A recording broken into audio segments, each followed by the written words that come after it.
Good day, and thanks for joining us for our corn and soybean update. I'm Jim Minter, Director of the Purdue Center for Commercial Agriculture. And joining me today are my colleagues, Dr. Nathan Thompson, who's an associate professor in the Department of Agricultural Economics, and Michael Langemeyer, who's a professor and the associate director of the Center for Commercial Agriculture. We're having our webinar today following USDA's release of the August crop production report, as well as updated world ag supply demand estimates. And there was a tremendous amount of information in those two reports, so we're going to get right to it. USDA's corn yield estimate, which everybody was anxiously awaiting, came in at 174.6 bushels per acre. That was down roughly 5 bushels per acre from the estimate that they had published a month earlier. Of course, that was just based on a trend. This one was actually based on some in-field observations. So historically, a more accurate estimate of what's going to take place, although there's still a lot of variability if you look at the history on this of these reports, of these forecasts. That does put the yield higher than last year, but not a lot. If you look at the data on a state-by-state basis, it's pretty interesting. And Michael, I know you've taken a closer look at this than I have. Those August estimates on a state-by-state basis are very interesting. Indiana, Eastern Corn Belt, looks great. Northwest part of the Corn Belt, not so much, right? Iowa, Illinois, and Indiana are all looking at yields that are substantially above last year. And Illinois and Indiana record yields, whereas Minnesota, South Dakota, North Dakota yields are substantially below what they were last year. But given the crop conditions up there, that's not real surprising. Looking at the latest data, Minnesota had only 36% of their corn rated good to excellent. North Dakota only 17%. That's why the percentage decline is so large there. South Dakota 30%. Only 30% of their crop is rated good to excellent. And so conditions are not good up there. Therefore some very large reductions in yield compared to last year.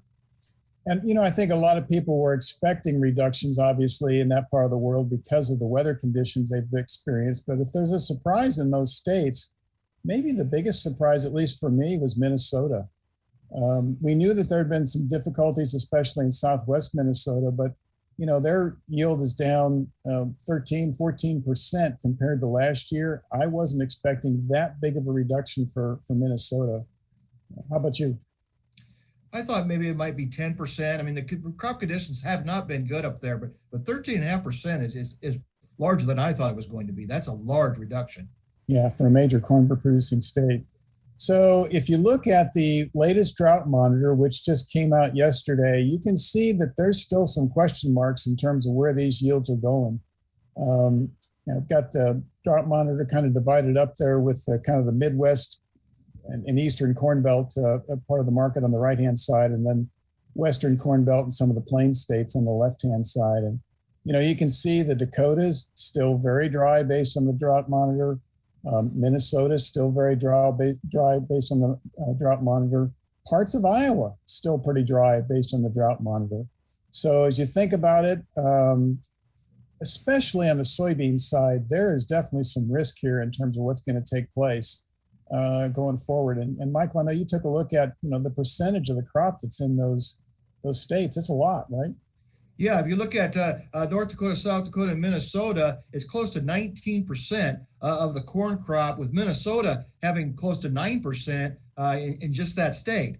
And so very large corn producers and some fairly low yields. Iowa, even though Iowa is up compared to last year, remember they had that really bad windstorm last year, so that impacted yields in Iowa throughout Iowa, particularly in certain places. And so you need to put that in perspective too. Just to get a little bit more context on the Iowa yield, Indiana is expected to have a higher yield than Iowa.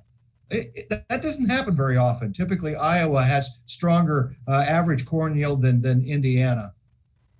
Yeah, and you point out Indiana, record high yield expected in Indiana at 194 bushels per acre. You've also taken a look at those crop conditions. You kind of mentioned that a little bit earlier, but you might want to highlight those a little more, Michael. Just to summarize briefly, I mean, if we take a look at this chart and we see that Indiana is well above their 5-year average, we can see why Indiana is expecting record corn yields. Percentage of the crop rated good to excellent is almost 3/4 in Indiana compared to a 60% 5-year average. On the U.S., on the other hand, the 2021 percentage of the corn ranked good to excellent is actually lower than the 5-year average. And so I think that helps to explain why Indiana is expected to have such a high corn yield and the U.S. average being below trend. So if we take a look at the corn production numbers and look at the chart for just a second, that corn production number for the U.S. came in at 14.75 billion bushels. That's up from 14.18, but it's lower than what USDA was forecasting a month ago and lower than what the trade was expecting coming into the report. So if you want to focus on the surprise from the reports yesterday, the big surprise really was on the corn yield and resultingly on the corn yield production number. Both of those coming in below the average and actually below most of the individual estimates as well on both of those. If you look at the ending stocks estimates, USDA did raise the 2020 crop ending stock estimate. In other words, the quantity of corn we're going to carry over from the 2020 crop year into the 2021 crop year just slightly. But if you look at the chart, it's sort of humbling in a way to look at this chart, because if you look at what the number was projected to be this time a year ago, that number was projected to be almost 2.8 billion bushels. And so that projection wound up coming down by roughly 1.7 billion bushels over the course of the marketing year. That is a huge change in the estimate over time. And I guess points to the idea of how difficult it is to forecast ending stocks. Michael, you pointed out one of the reasons, and that was because the crop estimate was shrinking hard following the release of the August report. And part of that was the storm that swept through so much of the Corn Belt and Midwest last year, just a year ago this week, actually. If you look at the ending stocks projection for the 2021 crop year going into the 2022 crop year, USDA pulled that back roughly 190 million bushels compared to their forecast just a month earlier. So that number is now 1.24 billion bushels. A month earlier, it was 1.43 billion bushels. So that's still a pretty tight ending stocks number. If you look at that ending stocks as a percentage of total usage, for 2020, that came in at 7.4%. That's the revised estimate on this month's report. For next year, for the 2021 crop year, it's coming in now at 8.5%. And just to remember, a month ago, that was very, very close to 10%. It was just under 10% a month earlier. So I'm not going to say that we're going to see a repeat of what we saw last year, but we are seeing a little bit of evidence of some tightening in those stocks relative to what we were expecting earlier in the marketing year. On a world basis, those world stock to use ratios tightened again by USDA, down I think about 1% compared to last month. So we're at 24%. That's not a huge change, but I think the key point there is you look at the trend over time, and we have gradually been tightening those world stocks estimates. And, you know, on an ongoing basis, if you're tightening those world stocks estimates, what that really means is you're consuming more than you're producing. And from a producer standpoint, that's a favorable outcome in terms of tightening those stocks and having some positive price implications. Taking a closer look at exports, the 2020 crop corn exports are on track to meet USDA's revised corn export projection.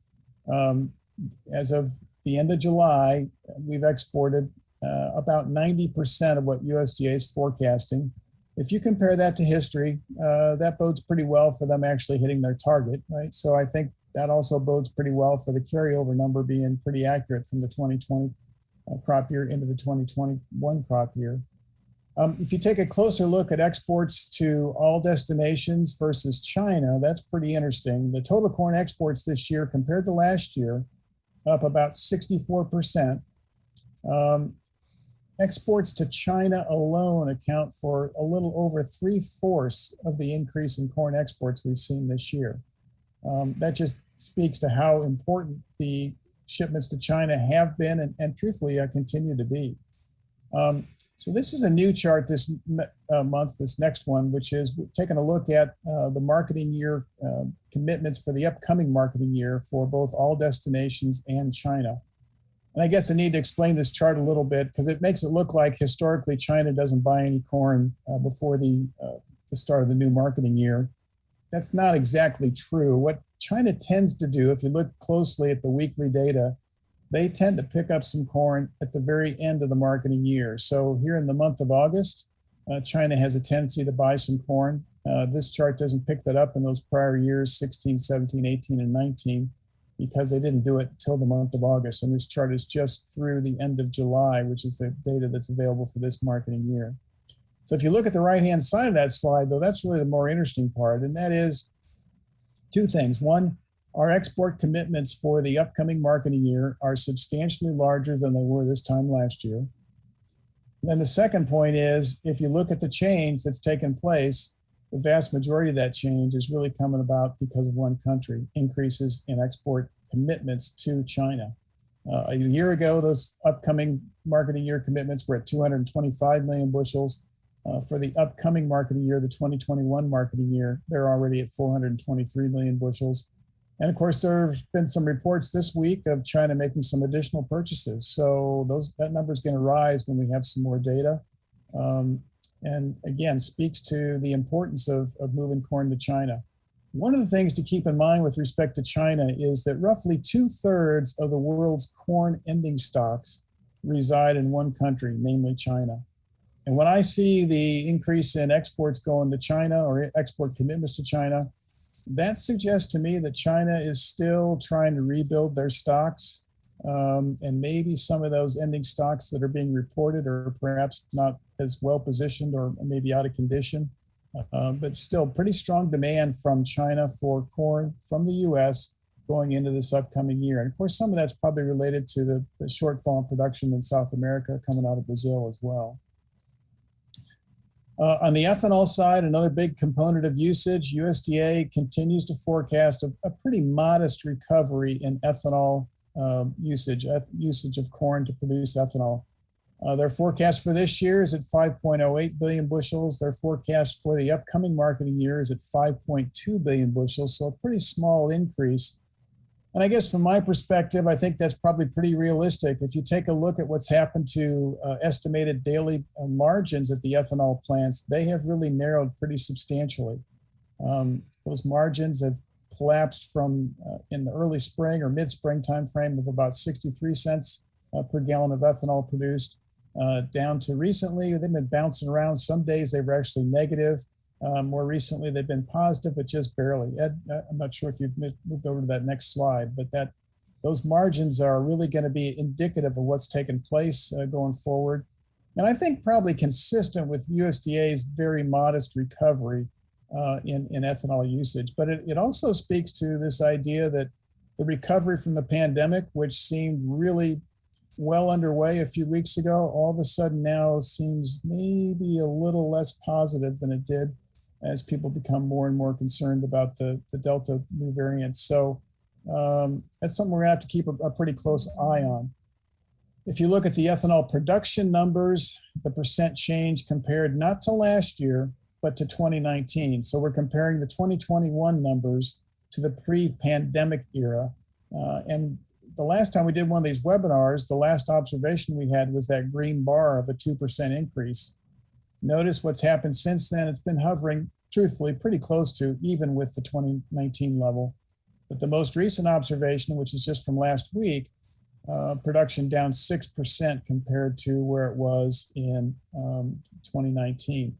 Again, I think that's reflective of what's going on with those margins.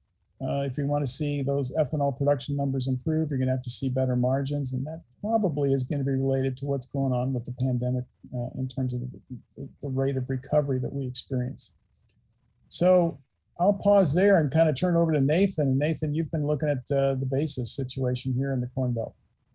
Yeah, so we'll just start out with a quick look of what's going on with basis here in central Indiana. So here we're looking at corn basis in central Indiana using the Center for Commercial Agriculture's crop basis tool. I'm looking at the current year's basis, which would be the black line, and relative to the historical 3-year average, which would be the blue line. And we're looking at this relative to September futures for the entire crop marketing year. Where we're at in the end of the crop marketing year, looking at nearby basis can be a little deceiving. And so we're just going to look at it relative to those September futures kind of for the entire crop marketing year to kind of get a better idea of what the trend has been there of late. And what you can see is that, back early in the summer months, throughout the crop marketing year, we've had relatively strong basis. And that really got to its peak there in the early summer months where we were as much as $1.40 above where we would expect to see based on that historical average basis. So very strong basis levels there early in the summer months. That has kind of pulled back a little bit, but I wouldn't say that it's had a steady or a trend of decline. It's just kind of, a little bit at a time pulled back and really has flattened off here of late, where currently, we have basis levels that are in the ballpark of $1 above that historical average, which for this time of year, we would expect to see basis, somewhere around 0, meaning the cash price and futures price would be the same, but instead we have, $1 basis right now. And so, as we look forward to what to expect, obviously the report yesterday, the big news was corn yield being brought down at a national level, but as has already been mentioned, right, in the state of Indiana, corn yield is projected to be record highs. And so basis being an inherently local concept, we have to think about, what do we expect to see in terms of corn basis here in Indiana, where we're likely to have, ample corn supplies. And so I think, if you look forward a little bit, and we'll talk about this in just a second in a little bit more detail, but,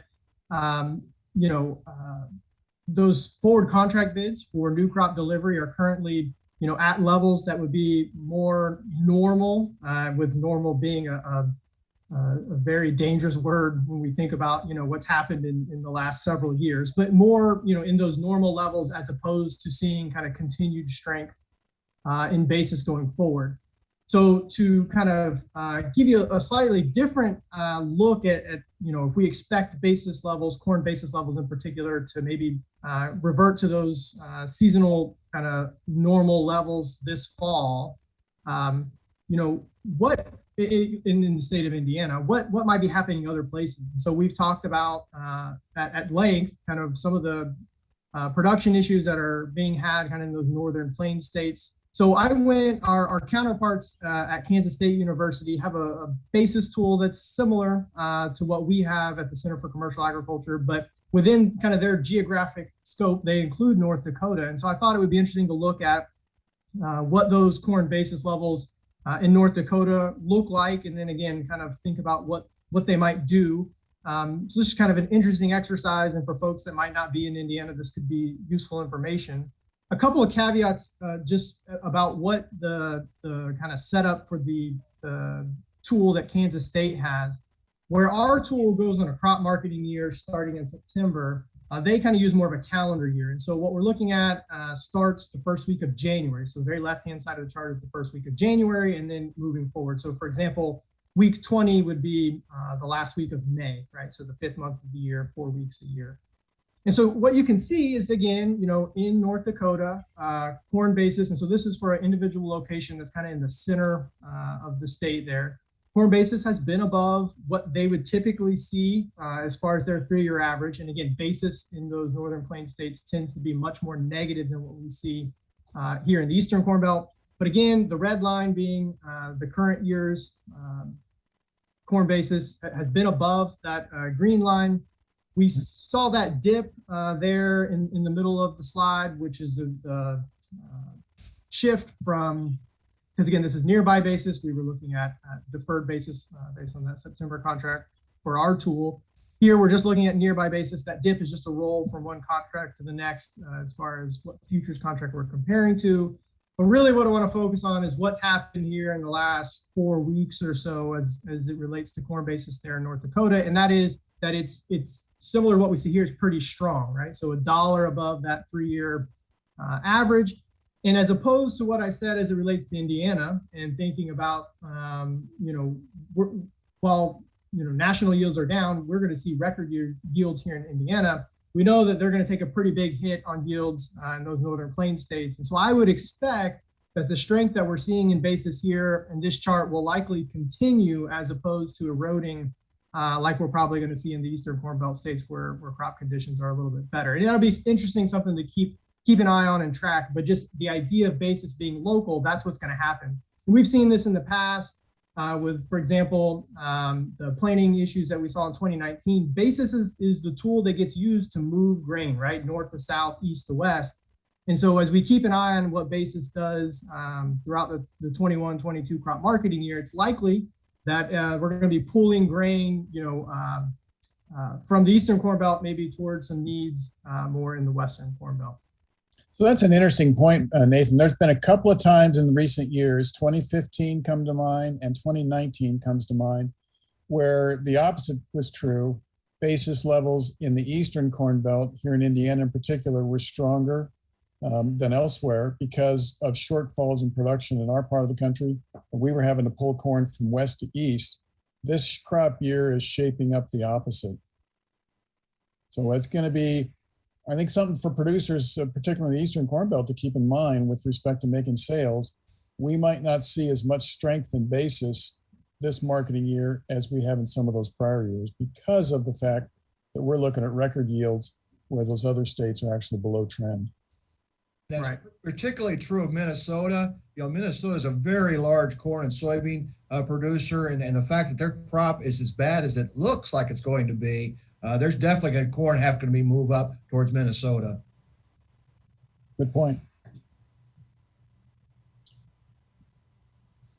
So Nathan, you've taken a look at the ethanol plant basis as well. Yeah, so here we have Indiana ethanol plant basis. And again, I've just lumped all the ethanol plants in the state of Indiana kind of into one average Indiana ethanol plant basis. Again, I'm looking at this relative to September futures throughout the crop marketing year to give us a little better idea of what the trends are, so to speak, in terms of what's been happening there. And so again, there's a lot on the chart, and I know we've showed it in previous months, but just to kind of break down quickly, what all is here. We have the blue line there, which is the 15 to 17 ethanol, Indiana ethanol plant basis average across those 3 years. And the reason I kind of use those 3 years as the 3-year average being that's kind of the last time we kind of saw normal, and again, normal is a relative term, but normal basis patterns for Indiana. The 2018, 2019 crop marketing year is the green line there. And so you can see we started out relatively normal, but then we had the planting issues in the spring of 2019, which just had basis kind of go through the roof there in the summer of 19 to make up for the fact that we were expecting to have some production shortfalls from not getting corn planted. You go to 2019, 2020, which is the red line. Right, we start out with strong basis levels again coming out of 2019 harvest, and we get to March of 2020. We have the pandemic hit, travel, gasoline demand, things of that nature take a huge hit, and so ethanol plant basis drops pretty drastically there in March of 2020. And then the black line is what's happened this year. And that's really what we've been trying to pay attention to relative to those previous years and kind of see what's happened. And what we've seen is that since the beginning of 2021, so January 2021, we've seen ethanol plant basis here in Indiana pretty steadily and pretty consistently increasing. So some pretty big swings there as far as going up. Again, if you put that into context of what happened in the spring of 2019, again, the green line there with planting issues where we saw basis levels that were, very, very high. We're well above that level now. Now of late, this summer, the last month, 2-3 months, we've seen that kind of level off, right? So there, the circle at the end of the chart there is kind of showing us, what's happened here lately.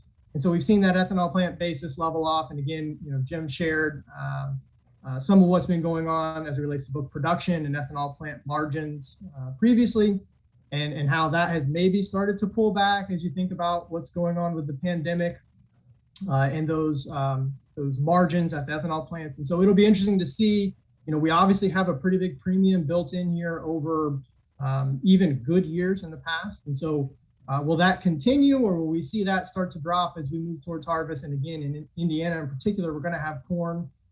So it's not like ethanol plants are going to have to, bid up the price in order to bring in corn. So, how that ethanol plant basis pans out here as we move towards harvest will be really interesting as it relates to where we're at and where we've been in the past. So Nathan, as I was listening to you discuss the ethanol plant basis, it strikes me that for producers, one recommendation is to pay close attention to what those forward contract basis bids are, right?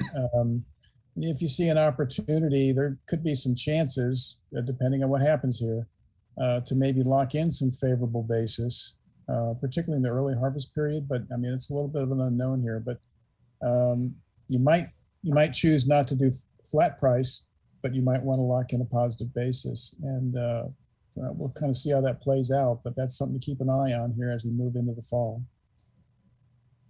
You've taken a look at some hedge values, right?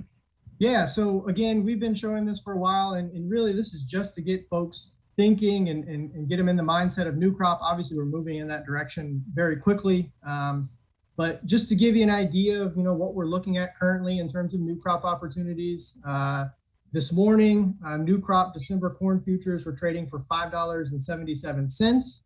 I went to the crop basis tool and pulled out a corn basis bid for an estimate of the corn basis bid for this fall. So based on the historical average, and that's about 15 cents under. And again, when I looked around at some different elevators and what their current new crop bids are, that's pretty in line with what I've been seeing. And so that puts us at a cash price of $5.62. And so, you have to evaluate kind of, mentally, how do you view that $5.62 cash price opportunity that's available to us? Obviously, it's not the highest that we've seen, in 2021, but it's not the lowest. And we'll talk in a minute about some downside risk. But I think one really interesting thing to compare to is what's going on with USDA's marketing year average price, right? So on the next slide here, I think we have the marketing year average national corn price. And so on yesterday's report, they revised that corn price to $5.75 a bushel. And so when you compare that to what I'm showing with current cash price opportunity based on a futures hedge of $5.62, right? You have to think about what is the signal there in terms of the information in that report. And I know, Jim, you had mentioned some kind of thumb rules for potentially converting that national price to an Indiana price. I don't know if you want to speak to that a little bit. Yeah, so historically, if you look at the marketing year average price from USDA, prices here in Indiana tend to be at a small premium to that. It depends a little bit on the year and what time frame you're looking at, but maybe 10 or 15 cents above that would be an average price for Indiana over the course of the marketing year relative to what USDA's marketing year average is. And so, yeah, the comparison is kind of interesting. There's not too many times this time of year when the USDA marketing year average forecast is suggesting prices could average really, I would say significantly above what the hedge price that you were talking about, right? You were at 562? Yeah, 562, versus maybe that marketing year average in Indiana might be closer to 585, 590, somewhere in that range. So kind of an interesting point, right? It kind of implies that, maybe don't get too aggressive in terms of marketing at these price levels, right? I think it definitely sends a signal of upside potential. I know Michael's going to show his break evens a little bit later. I still fall in the camp of if you haven't done anything, we're well above those break evens. And if you let it go by, and beforehand we talked about some, what could be a downside, and I don't think we want to get too far into it, but we talked about African swine fever being in the Caribbean. There are some things out there that could be kind of negative as it relates to crop markets. And so I agree. I think that the signal here, when we look at the information from USDA, that is there's upside potential. You don't want to get overly aggressive. But, you know, if you flip to the next slide, Ed, you know, if you look at where we've been in terms of corn futures prices this summer, you know, we're right smack dab in the middle, right? You're not making a poor decision to pull the trigger on selling a little bit of crop now. Again, if you haven't done anything yet to lock in what are clearly some very favorable price levels. So yeah, I think it's a balanced approach here as far as you know, appreciating upside potential, and there's certainly information to suggest that that's a strong possibility, but then also not forgetting that, you know, when we talk about marketing, we're talking about risk management, right? We want to eliminate downside, and so we can lock in some profitable levels and have those in our pocket, and then we can move forward and see what happens from there. Yeah, good point. A couple points, Nathan. The break even for 2021 for a lot of folks is 425 or slightly below that. And so certainly I'm going to trot out the old adage, you can't go broke by selling a crop for a profit. So certainly I think you should consider you know, pricing a part of this crop and take advantage of the fact that the difference between your break even and expected price is fairly wide. And so, Nathan, I think you've taken a more explicit look at what the downside risk might be, right? That's right. So we've been looking on the next slide at kind of the University of Illinois Farm Doc team has a futures price distribution tool. So based on option prices and time value, it goes in and creates a distribution of potential December corn futures prices, what that price will be at expiration. So we've been looking at this, you know, for the last couple of months on the webinar and thinking about what is the downside risk potential as we think about where that price could be going as we move towards expiration of that December corn futures contract. And what's interesting is that I've been looking at it in terms of what's the probability of a $1 decrease. That's just kind of a simple way to look at it. So what is the probability that the price declines by $1 or more between now and expiration of that contract? And what's interesting is that that probability has been declining, right? And again, that's somewhat obvious as we get closer to expiration, we have more information that distribution is going to get tighter. But it's still interesting, you know, month over month. I think last month, the probability of that $1 decline in December corn futures was 20 or maybe a little over 20%. Now we're down to 14%. So we've seen that kind of downside risk potentially, you know, lessen a little bit. And so, you know, again, profitable opportunities to be had. Again, there's also upside potential if you look at the table there on the right-hand side as well. I think we got to be a little bit careful. We don't want, you know, to hope for 650 and have that be our strategy for marketing our grain, right? I know Michael would hate that. And so I think, you know, looking at this just quantifies a little bit of that risk. And again, it's interesting to look at it month over month and see how that downside risk has changed, and let that kind of play into how you're making some of these decisions as it relates to, you know, what marketing decisions you do want to make, or maybe what portion of the crop are you wanting to make some decisions on. So as you think about it, you know, one of the reasons I think we're encouraging people to think about making some sales at these price levels, even though we think there's some reasons for optimism, is really about risk management. And I think sometimes we get too caught up in price forecasting and not think about risk management. And so one of our jobs here, I think, is maybe to, you know, pull people back a little bit and say, all right, think about this from a risk management standpoint and a financial management standpoint. And from that perspective, we know that a lot of our listeners, a lot of our viewers probably haven't done very much pricing at all, or in some cases, maybe no pricing at all of the new crops. So from that standpoint, there's clearly some opportunities there. Well, let's take a look at the soybean side. And I have to apologize, I have a glitch in my chart. Somehow I managed to omit the 2021 estimate. But anyway, such is life. I'll update that for the slide deck that we post on the web, but it doesn't really matter too much. The estimate for yield came in really very, very close to USDA's estimate, or from the trade's estimate coming into the report. Down a little bit from where they were last month with respect to their trend yield, and down just slightly compared to the trade's estimate. Really came in right at 50 bushels per acre. I think the trade estimate coming in was about 50.4. So not much change there. If you look at the soybean yield map on a state-by-state basis, again, there's some similarities to what we saw on the corn side, right? The big question mark is primarily in that northwest part of the Corn Belt, especially North and South Dakota and Minnesota.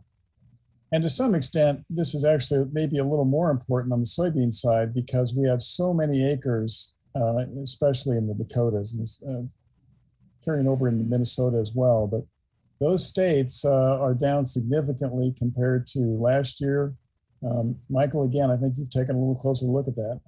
Yeah, Jim, just to point out, to reiterate what you were just saying, almost 1 out of every 4 planted soybean acres come from North Dakota, South Dakota, and Minnesota. And so this region is extremely important for soybean production, even more so than they were for corn production. And the percentage of the crop rated good to excellent in those states is very low. Minnesota is only 34%, South Dakota 27%. And you see this large decline in expected yield in North Dakota. Keep in mind that only 13% of the current soybean crop is rated good to excellent in North Dakota. And so some very, very low crop conditions in North Dakota. And that's why we're seeing such a low yield of only 24 bushel average in North Dakota. I would also like to point out, we were talking about this earlier before the webinar. The U.S. average is right at 50. There's probably a wider band around the U.S. average for soybeans than there is for corn, for obvious reasons. This time of year is very important for soybean yields, and so it really depends on what the weather is for the next couple of weeks. There could be they could lower this yield if the weather's not very cooperative in the next 2 weeks, or this yield could increase if we have some timely rains across the Corn Belt. Yeah, it's important to remember these yields estimates are effective as of approximately August 1. And of course, we've already had a couple of weeks of weather, but as you point out, we've got a couple of more before the September 1 estimates. And, if you think about the weather impacting yield, probably all the way out through at least the middle of September, right? So another thing to point out here, Jim, is the record yields in both Indiana and Illinois. And Illinois at 64 bushel average. My goodness, that's a high average, and so that'll be interesting to see whether that actually happens. Yeah, for our viewers, yesterday we had the crop report down at the Indiana State Fair press conference, and one of the discussion points with our soybean specialist Sean Castile here from Purdue was, what's been the impact of early planting soybeans, and I think on some of these Eastern Corn Belt states in particular, we're seeing some of that. There was really an emphasis on planting soybeans early this year. In fact, for the first year that I really remember, seeing a number of people plant soybeans and leaving their corn planter in the yard because they thought it was too early. And, early planting soybeans has really turned out to be a profitable move. We heard that on the farm management tour earlier this summer, Michael. So again, you took a look at the crop condition ratings on the soybean side. Wait a minute, I skipped a slide, sorry. So if you look at the production estimate, 4.34 billion bushels, that's up about 200 million bushels compared to last year. And that was very, very close to the trade's pre-report estimate. So no big variation there. It was kind of interesting yesterday when the report came out, we did see in the short run, we did see kind of a pop in the marketplace, but it seemed like after people looked at the report a little more closely, they realized that this really didn't differ much from what the pre-release estimates were. And so all of a sudden the prices kind of came back to where they were before the report, before the market opened that day, actually, not so much before the report. So Michael, again, you've taken a look at those crop condition ratings.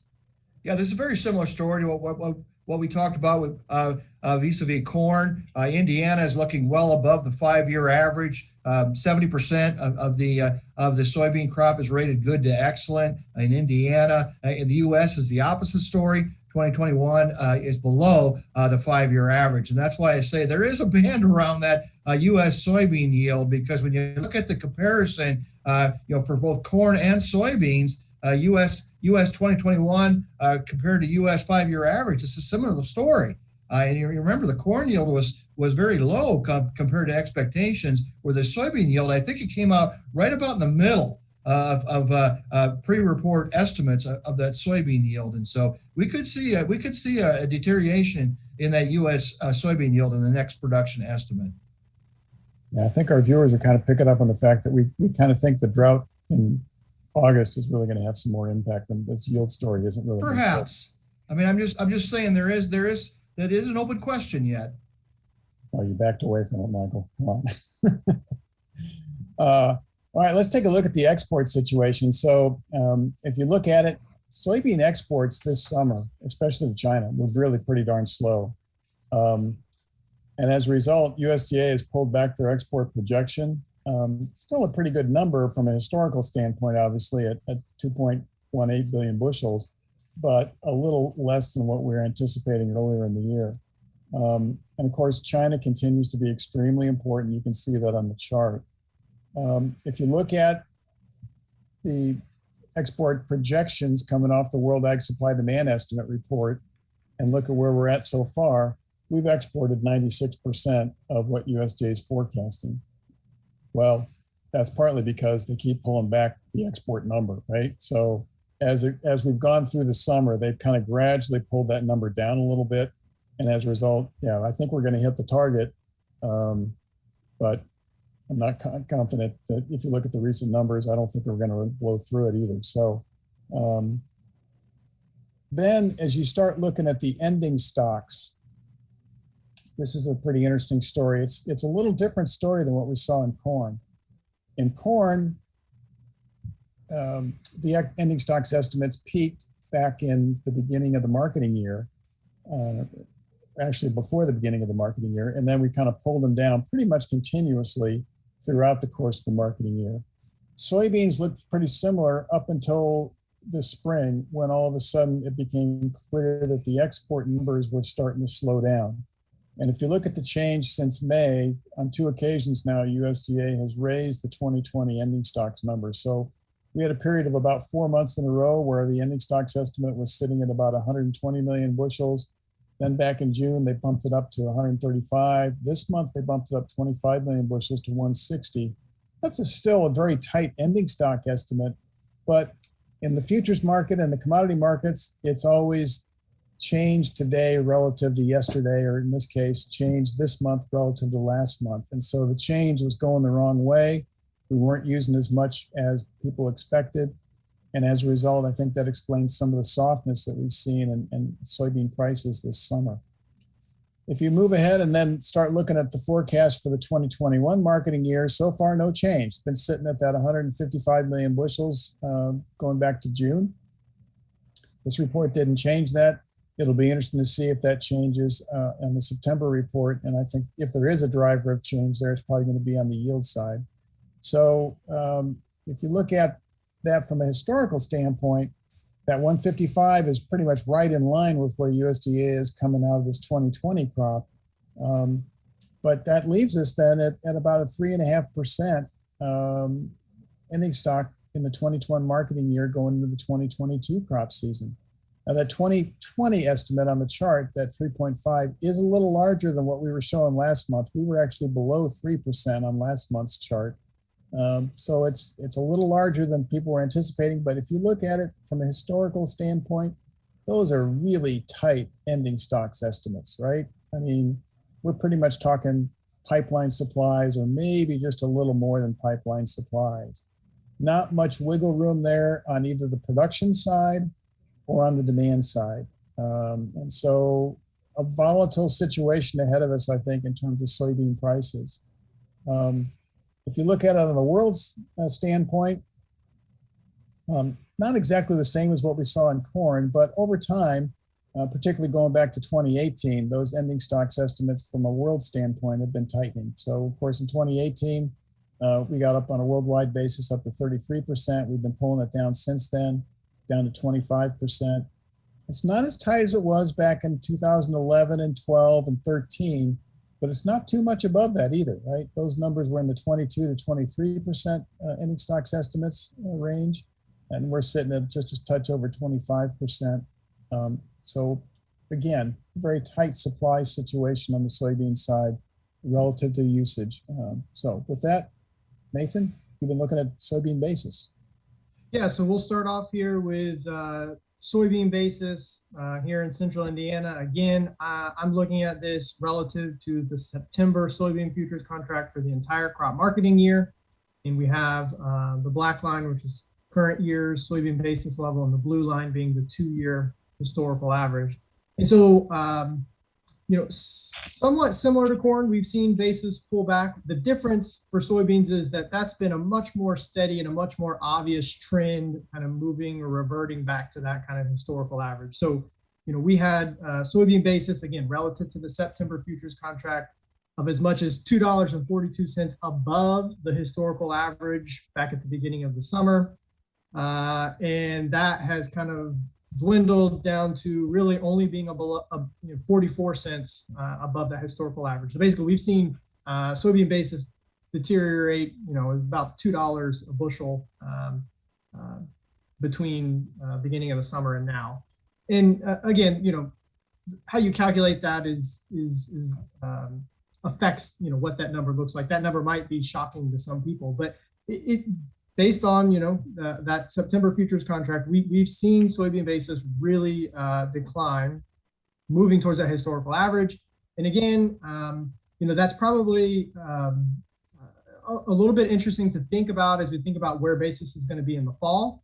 So again, when I look around at forward contract bids for fall delivery, basis appears to be kind of right in line with that historical average. And so even with the tight supplies, we haven't seen folks lining up to bid up soybean prices this fall.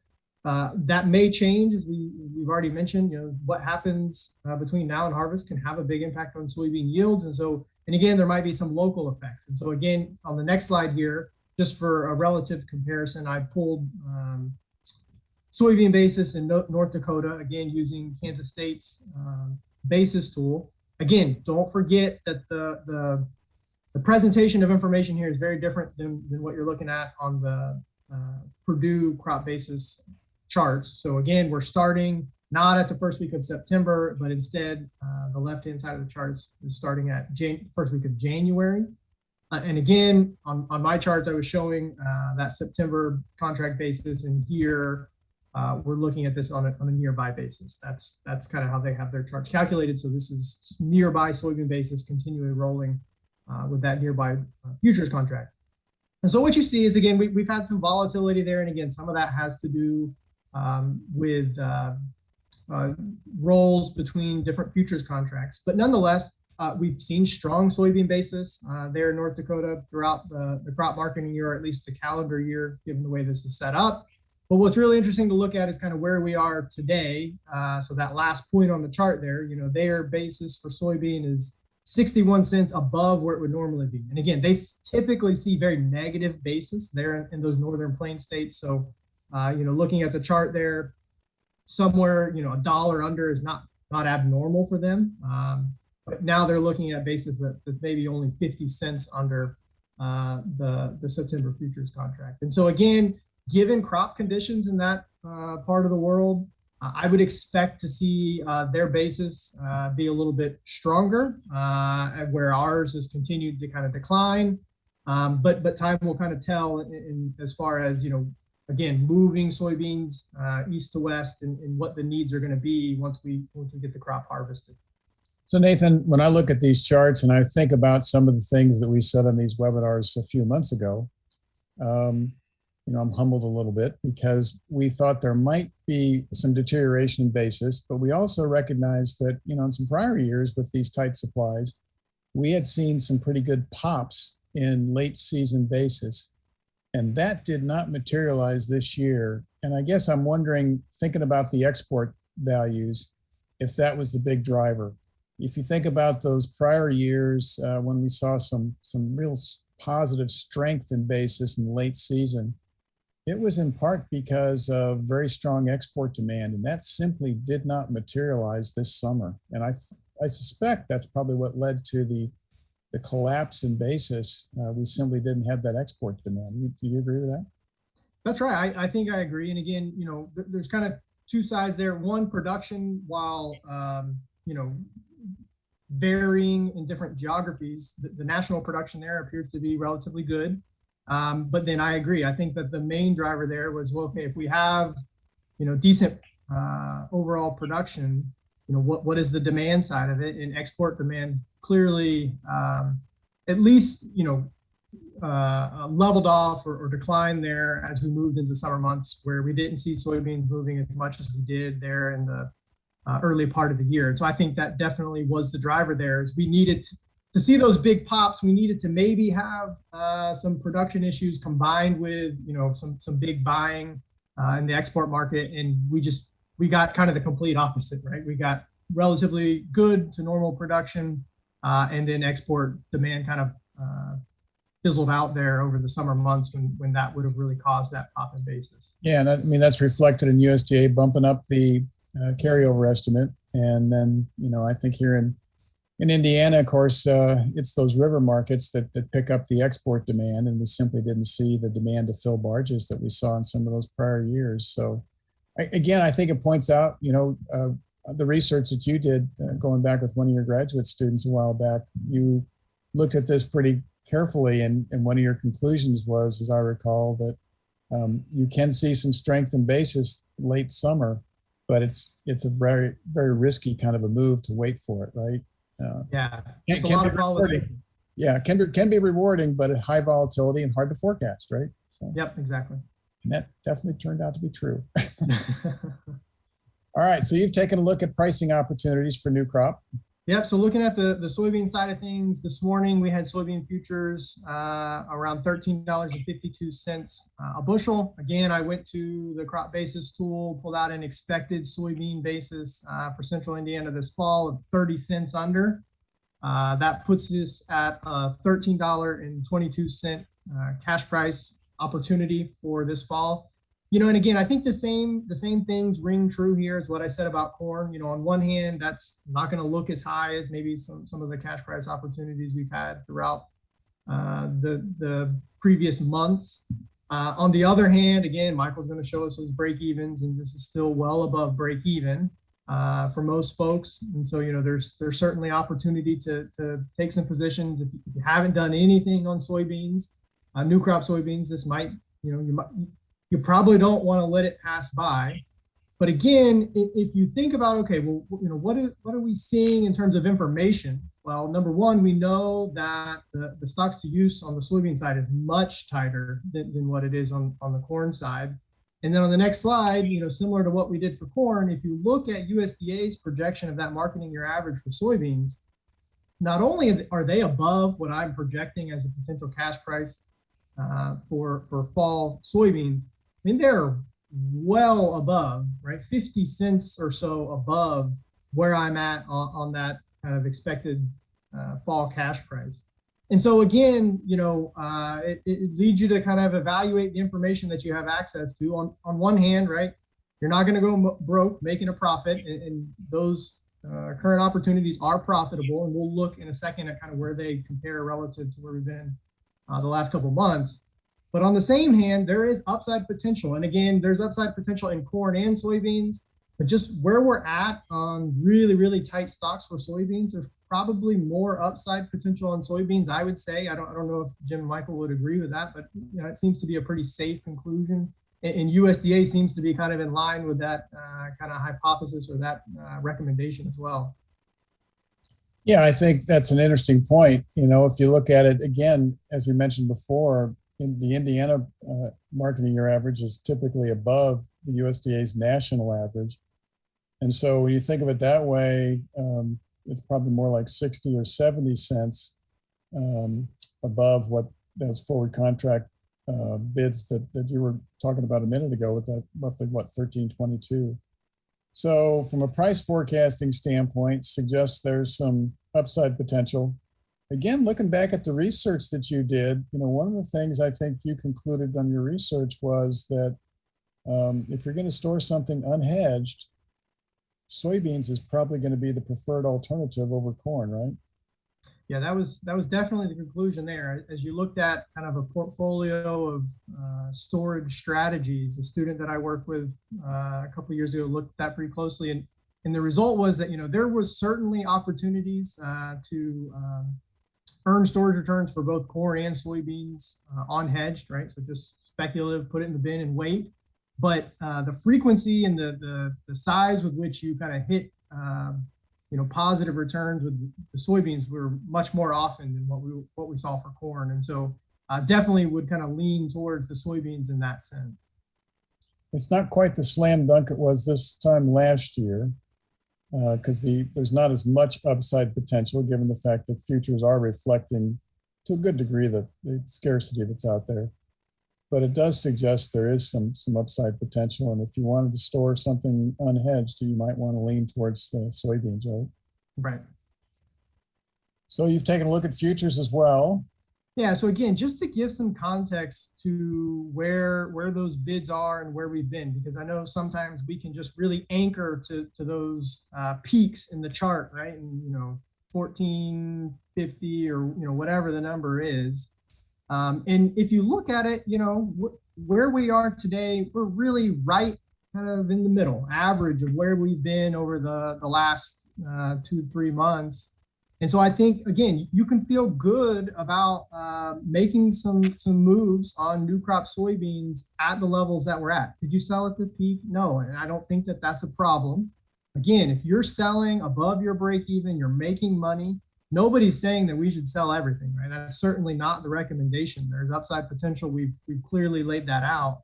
But if you've made no moves on new crop soybeans, I think that it would be wise to at least make some moves on a small portion of the crop to lock in those profitable levels. Again, it's about risk management more than it is about selling at the highest price. And so if you can lock in profitable levels on a certain portion of your crop, that changes the break even going forward and allows you some more flexibility to see what can happen and maybe earn some of those storage returns like we mentioned.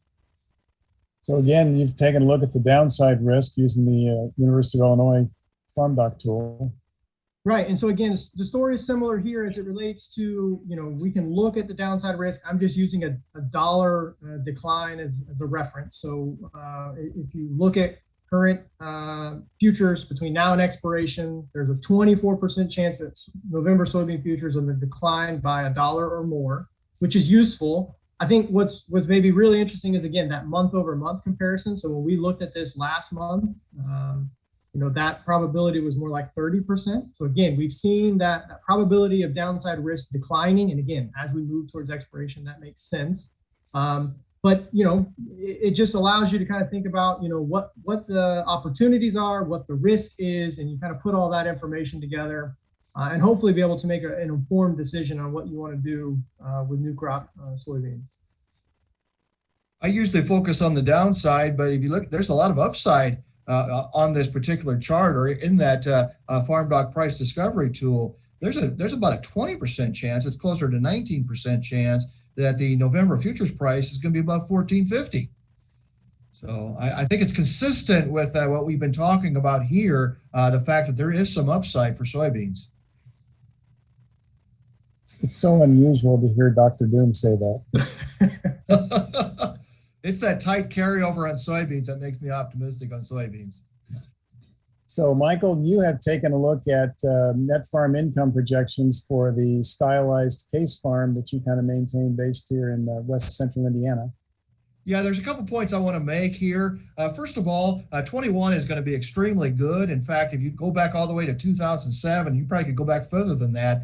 21 is going to rival 2010, 2011, 2012, and probably surpass it, depending on a producer's marketing strategy. And so 21 is really good. Are we going to see a repeat of 10, 11, and 12? 10, 11, and 12, we had 3 years in a row of very strong net farm income per acre. I don't think so. I think 22, the prices are pretty good. If you look at it in November, December 2022, I think corn is over $5 and soybeans is over $12.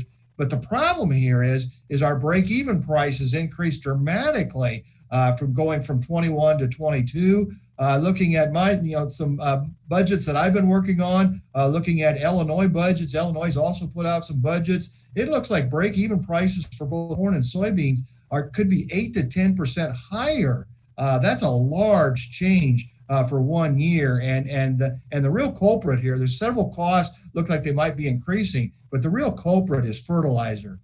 Fertilizer costs look like they could be 15 to 20% higher this year or in 2022 compared to 2021. And so a lot of upward pressure on those production costs is going to keep 2022 to be more like 2020 and less like 2021. And to reiterate, going back to 2020 levels on your chart is not a bad year, right? No, it's not a bad year. But it's certainly not the extraordinary returns that we're going to experience here in 2021. And the reason why this is so important is in 10, 11, and 12, when we had those 3 good years in a row, we had very large increases in both cash rents and land values. I don't think that's necessarily going to be the case here moving 22 and beyond, because I just don't think that the net farm income is going to stay as high as it is in 2021. So you have taken a look at those returns to land and cash rental values. Yeah, a very similar story to what we've already talked about. The increase in from 20 to 21 was about 4%. The Purdue Cash Rent Land Value Survey recently came out, and the increase in cash rents was about 4% in 21. I'm thinking that an increase maybe 5 to 10% in 22. I think the strong returns in 21 is going to create a strong upward pressure on cash rents in 22, and so maybe a 5 to 10% increase in 2022. But looking beyond that, looking into 23 and beyond, unless the long-term forecasts are wrong, I think the strong upward pressure on cash rents is just going to be a couple years, 21 and 22. So, Michael, just kind of remind me and our listeners and viewers, when you compute net return to land, what are you subtracting out to compute that net return? Yes, that does include cash costs. It does include depreciation. It does include ownership costs on machinery, as well as an owner withdrawal for their management and labor in the business. And so the only cost that's not excluded is land ownership if you own the land, and cash rent. And so the net return to land for 22 is stronger than the projected cash rent, and that's why I think that the cash rent, a 5 to 10% increase, could be in line for 22. But it is much. The difference between net return to land and cash rent is much smaller in 22. Projected in 22 compared to 21. So, Michael, seed corn sales personnel and seed soybean personnel are visiting farmers rampantly across the Midwest, probably as we speak, and trying to get people to commit to what their acreages are going to be in 2022. And so you've taken a first look, maybe a second look, I think, actually, because I think you looked at this last month. But what do those projected returns look like for corn versus soybeans in 2022? Yeah, first of all, for 21, this recent increase in corn prices as a result of the August crop report, that lower than expected yield really improved the prospects for corn in 21. And now it looks like corn could be $75 per acre more profitable than soybeans in 21. So I wanted to start with that. The corn and soybean comparison in 22 is still a toss-up. There really isn't much difference between net return prospects for corn and soybeans in 22. It's been bounced around the last several months. Some months soybeans looks a little better. This month corn looks a little better. But there really is no clear signal that we should plant a lot more corn or plant a lot more soybeans. So kind of suggest kind of the 50-50 strategy that a lot of people pursue. Yes, and maybe acreage will remain similar to what it was this year. Yeah. So you mentioned the cost side of the equation, and you've taken a look at that in this next chart in a little more detail, right? Yeah, this is a chart related to corn. The soybeans would be even more extreme in terms of the fertilizer increase. One of the things that we've seen in recent fertilizer prices is very, very strong prices for both phosphorus and potash. And so that it has a huge impact on soybeans because corn is really driven off nitrogen to a larger degree than phosphorus and phosphate, though they are important for corn. So having said that, if you look at the 22 prospects compared to 21, the 21 budget, we're looking at fertilizer prices anywhere from 15 to 20% higher. Just putting that in a little bit more to the nitty gritty, we're looking at fertilizer cost per acre on average and high productivity ground that is as high as what it was in 2013.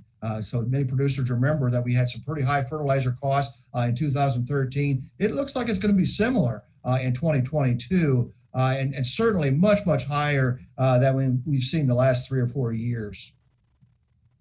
So that kind of points to the margin squeeze that people are worried about, not in 21 and maybe not too much in 22, but certainly down the road, because the challenge is once those costs goes up, it's hard to pull them back. But your chart does suggest they can come back, right? Yes. We saw a fairly large reduction in break-even price for corn, for example, going from 13 all the way into 20. It dropped about 50 cents per bushel. A lot of that was cash rent, but there was also some help related to fertilizer costs coming out of 13. And so the break-even price can come down, but right now we're on the upside.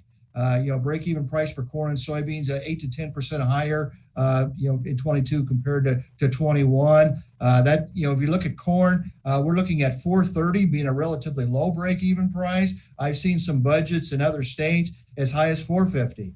And on more marginal soil, we're looking at break-even prices closer to 475. And so break-even prices dramatically higher than what they were last year. But just to reiterate, we're looking at some pretty good prices. Even looking, at the November and December futures, for corn and soybeans. And so it's not like we're not seeing some good some margins there. It's just that the margins aren't as good as what they are this year. Looking at soybeans, we were down to $10 or below, break-even price for soybeans. We probably dropped break-even price $1. Moving from 2013 into 2020. Now we're going the other direction. We're looking at a break-even price closer to 1050, 1075. I've seen some break-even prices from other states closer to that 1025, 1050. But the point is the break-even prices are substantially higher in 22 compared to 21. So you've kind of tossed out those numbers a little bit. On the next slide, I think you've actually got the breakouts so you can actually look at your cost per bushel. And for our viewers, maybe it's important to look at those numbers versus their own numbers for those same categories, right? Yeah, and it's particularly important to look at land. Does your land cost per bushel, is it higher than what we're presenting today? That's something to look at because that's important for your negotiations with the landlord. But also machinery and labor. Two of the costs that vary tremendously across operations are labor and machinery. And so compare those on your own farm. For example, on labor, I only have approximately 20 cents per bushel for corn and about 60 cents for soybeans. That could be double on some farms. And so take a look at that, but also the machinery side. The machinery side can range substantially from farm to farm. And so rather than just looking at the break even and getting excited about that, calculate your break even, please do that. I encourage you to look at the benchmark, use the numbers that we provided today as benchmarks and compare your farm's information to these benchmarks. So Michael, for some clarity, let's just kind of work through a couple of these. So on your land charge, you took the cash rent, divided it by the productivity number, right? Yeah. And so right now that's about $1.30. For corn, it's about $4.40 for soybeans. Land cost is more important for soybeans. Typically for soybeans, land represents 35 to 40% of all costs, whereas corn is closer to 30 to 35%. The fertilizer increased dramatically, about 90 cents for corn and about $1.40 for soybeans. The third largest cost for corn, about 60 cents per bushel for machinery. That's variable and fixed. So that's the ownership portion, but also the fuel and repairs, and about $1.70 for soybeans. And we've got other estimates for seed, pesticides, and labor. So the other one I wanted to focus on was labor. Because how did you compute that? Well, I try to look at some of the farm management information from Illinois and other states, and take a look at what the labor cost, what the family living withdrawals, the average family living withdrawals in those other states. And then I look at my case farm, and so use both of those pieces of information. How many acres are in the case farm? How much money is on average is being withdrawn for family living expenses, and do the calculation using that information. But as I indicated, labor does vary a lot among farms, particularly among farms of different sizes. Sometimes this is one area where the smaller and medium-sized farms are at a disadvantage typically. Their labor cost per bushel is typically higher than the larger farms. But there's larger farms that also have to take a close look at labor. And so I'm glad you reiterated, or asked a question related to labor, because that's one you definitely want to take a look at on your own operation. Yeah, so the way you did it, just to reiterate, you looked at the owner withdrawal that's used for family living expenses, divided it by the number of acres in the operation, and then divided it back by the bushels, right? Yeah, the case farm does have hired labor, and so I'm also using some higher labor estimates, USDA, and some survey information from Kansas. Yeah, and then just for clarity, when you say high productivity on corn, what yield are you using in that particular budget? For corn, looking at the 22 budget, that's about 250 bushel corn. Obviously, the yields could be higher than that, and that will impact the break even. If you had 225 bushel corn with the same cost structure, your break even is going to be lower. On soybeans, you use 65 bushel. There's people that with higher higher trend yields than that. So it's important to put in your own trend yields when you're doing budgeting. Don't the highest year you ever got, if that's 21, don't put that number into the budget. Put the trend yield in. All right. So good information and good homework, I think, for us to think about computing some break evens, because I know that's not something a lot of people enjoy, but it's really important. So that wraps up our discussion for today. I want to point out to our listeners and viewers that we do have another webinar coming up just a week from today. We'll be talking about the Indiana Farmland and Cash Rent Value Survey results. That survey was done in the month of June. A report was just released here at the tail end of July, and we'll be discussing those in detail with the report's author, Dr. Todd Keithy, a member of our faculty. So that's next Friday, August 20th at 12:30 p.m. Our next Outlook webinar is scheduled to be the day after the World Ag Supply Demand Estimates and the September crop production report come out. That'll be on Monday, September 13th. The reports all come out on Friday afternoon, and we'll do the webinar on Monday afternoon. And that'll also be at 12:30 p.m. Eastern Daylight Time. Details for those will be available at our website, purdue.edu/commercialag. And with that, I want to thank my co-partners in crime here today, Dr. Nathan Thompson and Dr. Michael Langemeyer. And on behalf of the Purdue Center for Commercial Agriculture, I'm Jim Minter. Thanks for joining us.